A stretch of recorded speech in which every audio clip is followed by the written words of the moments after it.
서울의 아파트가 비싼 거지. 네. 서울의 빌라는 저렴해요. 사회초년생들 월급 200만 원 받아도 지금 디지털 대출이라든가 6억 이하는 정책자금 대출로 갖다가 엄청 잘해주거든요. 빌라 매수하는 거 어렵지 않습니다. 근데 그렇게 얘기하면 어우 소장님 저는 빌라 싫어요.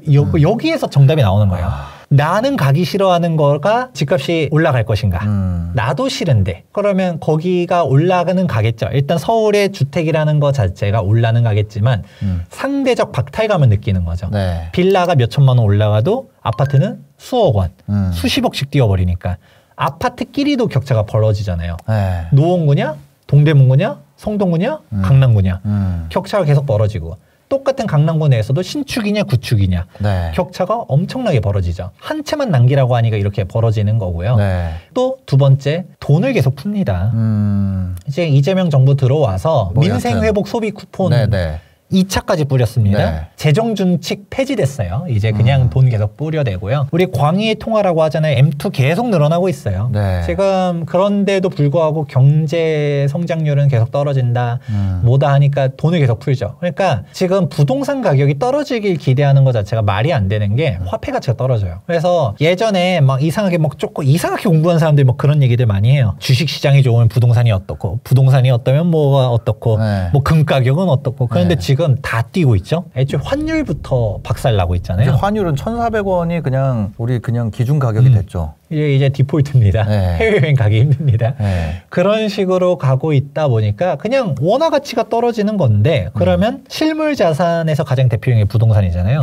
부동산 가격이 떨어질 수 있을까를 생각해보면 답이 나와요. 제가 아까 서울 얘기했지만 돈이 되면 서울에서도 강남에서도 신축이지만 그러면 금액이 뭐 60억, 70억 이러잖아요. 여기 못 가. 그럼 내가 잠실 가야죠. 성동구 가야죠. 마포 가야죠. 노원구라도 가야 되는 거예요. 근데 뭐라도 사야 되는데 가용자금 최대한 융통해서 좋은 데를 가는 게 중요하다. 이 격차가 가면 갈수록 계속 벌어진다라는 얘기를 해드리는 겁니다. 그 예를 들어서 이런 거예요. 리센츠 집값 엄청 올랐잖아요. 그 반대편에 우리가 그 잠실 세내역 아래쪽으로 내려가면 빌라 엄청 많거든요. 근데 입지는 똑같잖아요, 사실상. 근데 가격 차이 엄청 나잖아요. 그러니까 부동산 잘 모르면 부동산 입지라고 하니까 그 빌라는 또 규제 대상도 아니고 너무 싸고 건축물 대장상의 아파트인 땅 한 평과 다세대 빌라인 땅 한 평은 다릅니다. 더 냉정하게 말하면 학군이 달라요. 우리가 잠실 엘리트 레파 이렇게 얘기하잖아요. 레이크 팰리스 파크리오잖아요.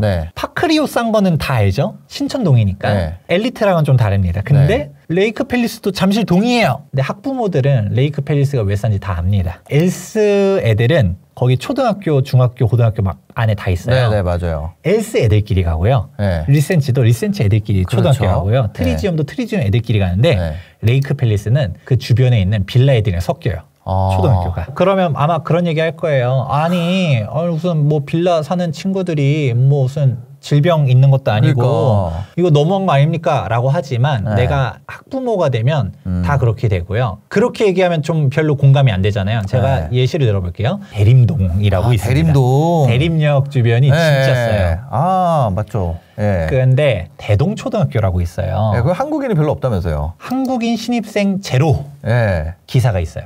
그러면 초등학교 신입생 환영회를 갔어. 중국 분들이 많겠죠. 그렇겠죠. 그러니까 아무리 제2외국어가 뜬다 하더라도 우리가 저기 송도나 제주도의 체득이나 이런 데로는 뭐 몇 억씩 학비 내면서도 보내지만 어릴 때부터 외국어 배우면 참 좋을 텐데 근데 다들 전학을 간다더라. 근데 대림동은 너무 극단적인 거 아니에요 라고 말하지만 이미 여러분들 아실 거예요. 빌라 지역들 보다 보면 외국인들이 점점 늘고 있어요. 그러니까 한국 사람들이 그전에는 우리가 계속 단일민족 이렇게 했지만 가면 갈수록 외국인들 유입이 엄청 많아지고 있거든요. 근데 외국인들이 돈이 많은 외국인들은 당연히 아파트 가겠죠. 아무래도 상대적으로 소득 수준이 좀 떨어지는 사람들이 빌라 지역들이 싸니까 그쪽 전월세로 오게 되고 거기서 이제 학교 보내고 이렇게 돼 보니까 지금 지방 얘기가 아니에요. 지금 경기권역들도 다문화 가정 애들 엄청 늘고 있고요. 그죠. 학교에 다문화가 없는 학교가 많지가 않아요.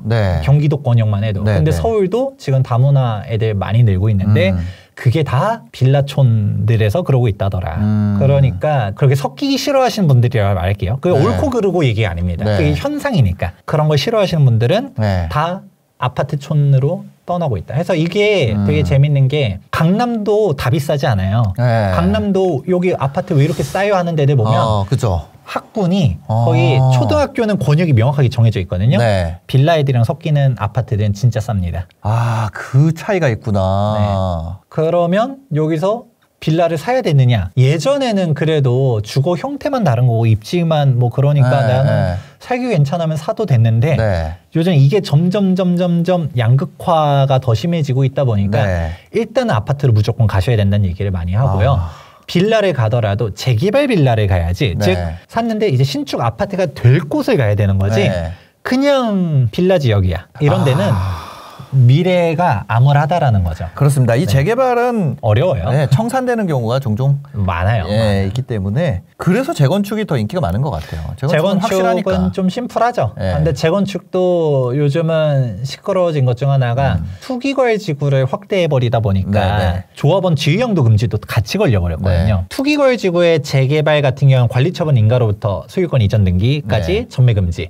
재건축 같은 경우는 주화선 인가로부터 전매 금지가 있어요. 물론 예외 사항들이 있습니다. 아, 재건축은 왜 이렇게 빨리 해요? 하지 말란 거죠. 아, 그렇구나. 그러니까 재건축은 항상 진보 정부가 봤을 때는 악의 축으로 봅니다. 이번에 국감 때도 재건축을 가만히 냅둬버리면 집값 상승을 견인하는 거 아닙니까? 불씨가 되는 거 아닙니까? 라고 하니까 김용덕 현 국토교통부 장관님께서 공감한다라고 했거든요. 그러니까 재건축을 악의 축으로 보는 거는 민주당의 유구한 전통입니다. 재건축에 대한 규제가 어마어마하게 심해요. 그러니까 재건축은 조합원 지위형도 금지 규정이 일단은 되게 강하죠. 근데 여기서 더 문제되는 게 이번에 투기거래 지구에서 5년 재당청 금지가 또 걸려요. 이건 뭐냐면 재개발 재건축 2개 이상 가지고 있지 말아라라는 건데 관리처분 인가 시점으로부터 5년 내에 분양 취소를 못하게 돼 있어요.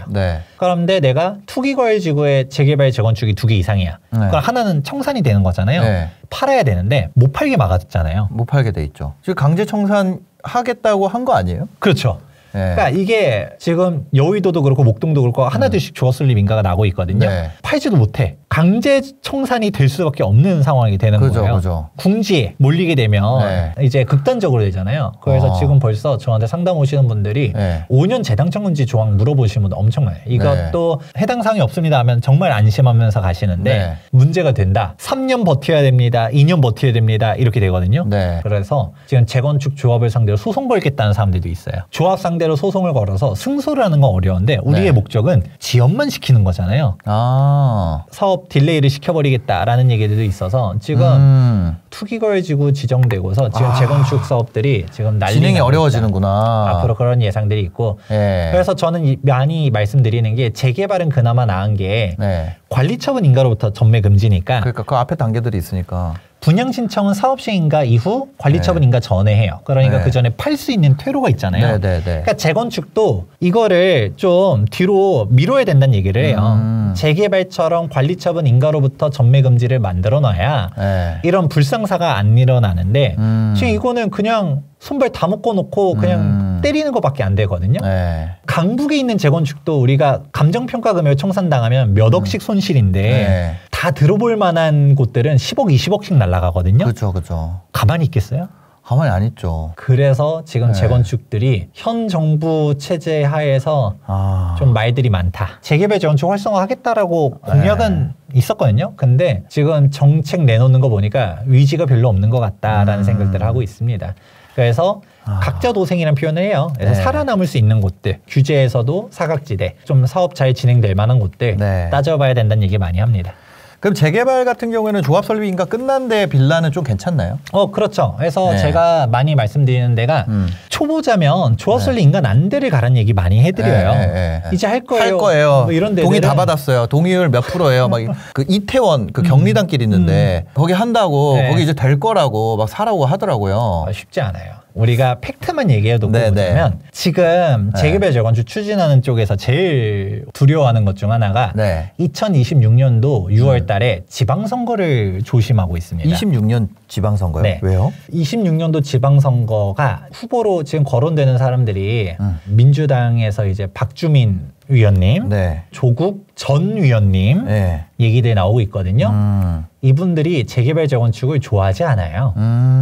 신규 지정을 해줄까요? 안 해주겠죠. 안 해주겠죠. 네. 그러면 이제 박원순 10년을 생각해 보면 됩니다. 저는 박원순 서울시장이 좋다 나쁘다를 얘기하는 게 아니라 재개발 재건축 조합원들은 일단은 다 욕합니다. 구역 해제되고 막 이랬었으니까. 그렇죠. 재개발 재건축은 못 살게 굴었으니까. 그러니까 이거는 있었던 구역들도 해제시켜버리고 그리고 막 인허가 다 딜레이 시키고 이러면서 다 못 살게 굴었는데 그러면 그 저와 설립 인가가 낮다라고 해서 100% 안전한 건 아니겠지만 강제로 조합을 해산시키기는 어려워요. 서울시장이 야 해제시켜 이런 식으로 할 수 없거든요. 박원순 전 서울시장 있었을 때도 주민들한테 찬반 투표를 해가지고 해제할 겁니까? 이렇게 해서 해제를 시켰고요. 직권 해제한 곳들이 있어요. 대표로 사직 2구역, 장의 15구역 여기 다 대법원까지 가가지고 서울시가 패소했습니다. 패소해서 조합이 부활했는데 그러니까 그런 식으로 어거지로 강제 해산시키기는 어렵고 그러면 적어도 조합설 인가가 나면 시장이 멋대로 할 수는 없다라는 거를 생각해 보시면 되는데 근데 이제 막 우리 추진해요 뭐요 이러고 있으면 어떻게 될까요? 정비구역 지정 권한은 서울시장한테 있거든요. 지정을 안 해주겠죠. 지정을 안 해주겠죠. 따뜻하게 그 서민들끼리 잘 살 수 있게 재개발 재건축하면 투기꾼들만 돈 버는 거 아닙니까? 거기 살고 있는 서민들은 다 내쫓겨 나갑니다. 이런 프레임에 갇혀 있으신 분들이 있잖아요. 그럼 재개발 재건축 서민들을 보호하려면 그러네. 그러면 신규 지정은 어려울 수 있다. 그러네. 그래서 초기 지역 투자를 하시려고 한다. 그러면 적어도 내년 지방선거 결과를 보고서 투자하시는 거를 권장해 드리고요. 그러면 이제 내년 지방선거까지 가려면 내가 집을 안 사고 기다려야 되잖아요. 그럼 또 기다리면 안 되죠. 그러니까 지금 조합 설립 난 거를 사셔라. 라는 얘기들 많이 합니다. 이거 2주 철거하면 그만큼 표 사라지잖아요. 김수현 전 청와대 수석 부동산은 끝났다는 책이 있어요. 거기서 재개발 재건축을 하면 안 되는 이유에 대해 써 있습니다. 아무래도 진보 성향의 사람들이 많이 살고 있었던 곳을 재개발 재건축해서 신축 아파트가 되면 보수 성향의 사람들이 많이 들어오게 되거든요. 그러면 표를 읽는다. 그러니까 보수화를 막아야 된다. 즉 재개발 재건축을 막아야 된다라는 얘기가 써 있어요. 그러네. 아니 그 전략적으로 그게 맞는 선택이네요. 왜냐면 양쪽 다 아파트를 지어야 되는 논리도 있고 이런 핵심지에 마지막 서민의 보금자리를 뺏기지 말아야 되는 양쪽 다 맞는 말이에요. 그러니까 결국에는 자기가 유리한 쪽으로 선택하게 인간은 원래 이기적이거든요. 유리한 쪽으로 선택할 수밖에 없기 때문에 저는 이거 지금까지 살면서 생각을 못했는데 지방선거를 딱 보는 순간 투자처가 정답이 공개됩니다. 저는 정치 얘기를 하고 싶진 않은데 이게 막 너무 떼어내기가 좀 어렵거든요. 그렇죠. 그래서 아까 조합설 인가 난 곳은 적어도 해제되지는 않는다. 해제되지는 않는다. 우리가 투자해서 버는 것도 중요하지만 잃지 않는 게 제일 중요하잖아요. 그러니까 해제되면 다 박살나니까 조합설 인가 난 거를 많이 권해드리고요. 내가 전문가면 상관없어요. 내가 분석을 잘하면 되는데 싸고 좋은 건 상관없어요. 그러니까 하이 리스크 하이 리턴인 게 있는 거고 적어도 조합설 인가 이후를 권해드리는데 여기서도 리스크를 더 줄이고 싶다. 그러면 사업시행 인가 난 것을 보는 것도 정말 중요합니다. 왜냐하면 일단 조합 설립 인가가 났으면 강제로 조합을 해산시키지는 못한다 하더라도 잠실주공 5단지 박원순 10년 동안 인허가를 다 막혔습니다. 도시계획위원회도 안 열어주고 계속 건축심의 반려시키고 이래버리니까 더 안전하게 입주까지 기간도 고려해야 되잖아요.